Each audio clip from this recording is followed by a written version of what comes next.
시편 67편은 다른 시편들과 함께 읽으면 더 깊은 의미를 발견할 수 있습니다. 시편 65편부터 68편까지는 침략자의 압제에 처한 자들을 구원해 주시길 간청하는 시들의 모음입니다. 시편 67편은 이러한 위기 속에서 하나님의 뜻이 이루어지기를 간절히 기도하므로 하나님의 구원의 행위가 향하고 있는 대의가 무엇인지를 바라볼 수 있게 합니다. 하나님을 알수록 우리의 기도는 하나님의 뜻과 일치하게 됩니다. 특히 우리는 성령에 사로잡혀 카리스마적인 영성으로 일상을 사셨던 예수 그리스도를 통해 하나님의 뜻을 볼 수 있습니다. 그러나 현대의 신앙 속에 하나님의 성품, 즉 인격을 알고 의지하고 믿으며 드리는 기도 모습은 찾아보기 어렵습니다. 빠르게 변화하고 성장과 발전을 추구하는 현대의 삶은 당장의 어떤 결과와 보상을 요구하며 그 기대와 현실의 간극에서 오는 절망감을 위로하기 위해 보다 자극적인 것을 통해 만족과 위로를 얻기 원합니다. 그래서 예수 그리스도로 말미암아 하나님 안에 있으면서도 하나님의 일하심과 계획을 함께 바라보지 못하며 우리를 복된 모습으로 만들어 가시는 과정 안에 완전히 녹아들지 못합니다. 이런 의미에서 시편 67편은 하나님의 뜻이 무엇인지 나에게만 집중된 관심에서 하나님의 질서를 보게 하심으로 나를 넘어 만민을 위한 하나님의 대의를 소망하도록 요청합니다. 이것은 하나님으로부터 오는 참된 평안과 확신을 구하는 사람들에게 어떻게 기도할 수 있는지 길을 알려줍니다. 1절에서 시인은 하나님께서 우리를 어떻게 대하고 계시는지를 명확하게 알고 하나님을 부르고 있습니다. 이 표현은 민수기 6장 22절로부터 27절에서 아론과 그의 아들들, 즉 제사장들이 이스라엘 백성을 위해 축복하도록 주셨던 말씀을 떠오르게 합니다. 복을 주겠노라 하는 하나님의 일방적인 은혜와 사랑의 고백은 이미 아주 오래전부터 전해 내려오고 있었습니다. 하나님은 그 고백을 하나님께서 세우신 사람들에게 축복의 권한으로 주시며 그들을 통해 대대로 기억하며 살아갈 수 있도록 이끄셨습니다. 1절의 말씀처럼 이미 하나님은 당신의 얼굴빛을 우리에게 비추고 계십니다. 얼굴을 드러낸다는 것은 하나님의 현존을 보게 된다는 것을 의미하죠. 즉 우리는 보이지 않는 하나님의 실제하심을 우리의 삶의 경험 속에서 느낄 수 있게 되는 순간이 있다라는 것입니다. 하나님은 이렇게 오래전부터 복과 은혜를 부어주시려는 마음을 수도 없이 반복적으로 내비쳐 주셨습니다. 67편의 시인은 이러한 하나님의 약속을 신뢰하는 자로서 삶에서 하나님의 현존을 경험하고 하나님의 인격을 느낄 수 있었던 신앙인이었습니다. 따라서 시인은 이러한 복을 더 많은 사람이 누리며 하나님의 뜻이 이 땅 가운데 실현되기를 제사장의 마음으로 축복하며 기도하고 있습니다. 2절로부터 5절은 온 세상이 하나님의 뜻을 알게 되어 모든 민족이 구원받게 되기를 바라는 아름다운 중보의 기도입니다. 한번 읽어보겠습니다. 주의 도를 땅 위에 주의 구원을 모든 나라에 알리소서. 하나님이여 민족들이 주를 찬송하게 하시며 모든 민족들이 주를 찬송하게 하소서. 온 백성은 기뻐하고 즐겁게 노래할지니 주는 민족들을 공평히 심판하시며 땅 위의 나라들을 다스리실 것임이니이다. 하나님이여 민족들이 주를 찬송하게 하시며 모든 민족으로 주를 찬송하게 하소서. 아멘.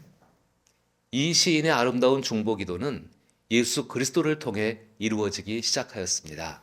우리가 구약의 성경을 읽다 보면 알 수 있듯이 유대인들은 오직 자신들만이 하나님께 선택받은 민족으로 여기고 다른 민족들에게 배타적인 신앙생활을 해왔죠.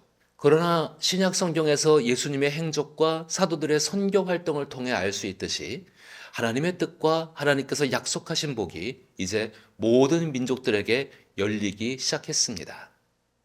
마치 이 시편 67편의 시인의 기도처럼 말이죠.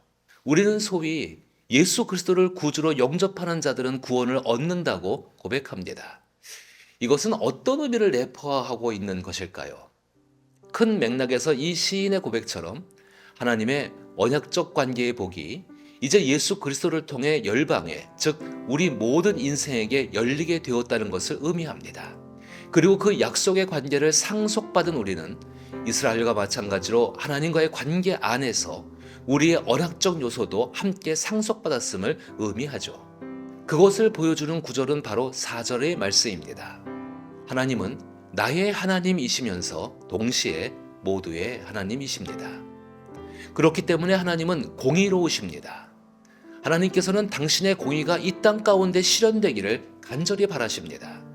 그것은 하나님께서 이 땅을 사랑하시기 때문이죠. 하나님이 사랑하는 모든 인생들이 서로 화목하게 지내며 평화가 이루어질 수 있기를 소망하는 것은 이 세상을 사랑하는 아버지의 마음입니다. 시인은 이러한 하나님의 인격을 신뢰하며 자신의 신앙의 증거를 자연 속에서 발견합니다. 땅이 곡식을 내고 철을 따라 열매를 맺는 것은 어느 특정한 자들을 위한 것이 절대 아닙니다. 땅은 그냥 모두를 위해 때에 맞춰 소산을 낼 뿐입니다. 하나님의 피조 세계가 이를 보여주듯이 시인은 만민이 이런 하나님의 사랑과 복을 평등하게 누릴 가치가 있음을 잘 알고 있습니다. 이렇게 시편 67편을 하나님 사랑에 빠져버린 시인의 마음으로 읽어보면 모든 사람이 하나님의 사랑을 받아들이고 하나님께서 베푸시는 하나님의 선한 인격으로 충만해지길 바라는 선교적인 시라고 말할 수 있습니다. 사실 주 예수께서 이 땅에 오셨을 때의 종교적 배경이었던 유대교는 기원전 5세기에 히브리 성경을 바탕으로 바벨론의 포로 생활에서 돌아온 사람들에 의해서 시작되었습니다. 그리고 이런 유대교의 종교적 전통과 행위, 특히 기도는 현재의 신앙인들에게도 지대한 영향을 미치고 있습니다. 특히 주 예수께서 이 땅에 오셨을 때 유대교는 하나님의 인격과 사랑이 빠진 오직 형식만 남아있던 모습이었습니다. 그러나 처음 유대교가 태동되었을 때나 시편 67편과 같은 시들이 쓰여졌을 당시의 이스라엘은 순수했고 사랑하는 하나님을 알려고 말씀을 찾았습니다. 그래서 이 시편의 시인은 모든 사람을 초대하시고 복과 은혜를 주셔서 하나님과 사랑에 빠지게 하시는 하나님의 인격이 온 세계에 충만하기를 기도하고 있는 것입니다. 그러나 예수님 당시에 이스라엘이 젖어 있던 유대교의 모습은 오직 자기들만을 행복하게 해야 하는 하나님을 만들었습니다. 성경을 기가 막히게 입맛대로 해석하고 포교에 적용했던 것이죠. 종교라는 것은 그 종교가 숭배하고 있는 신에 대한 신학적인 표현입니다. 타락한 유대교는 성경을 재로 삼아 자신들이 원하는 하나님을 만들었습니다. 이런 모습이 우리의 신앙생활에는 없을까요? 있습니다. 내가 사랑하는 하나님이 누구인지를 생각하지 않으면, 성경을 통해 하나님의 성품, 즉 인격을 생각하지 않으면, 그리고 내가 사랑하는 하나님의 바람이 무엇인지를 생각하지 않으면 너무나 쉽게 나의 신학 속에서 하나님을 만듭니다. 이것이 바로 성경에서 말하는 우상 숭배의 모습입니다. 이렇게 자기가 만든 하나님을 사랑하는 것은 어떤 약속도 없는 외로운 짝사랑입니다. 짝사랑 속에는 참된 확신도 고요한 평안도 없습니다.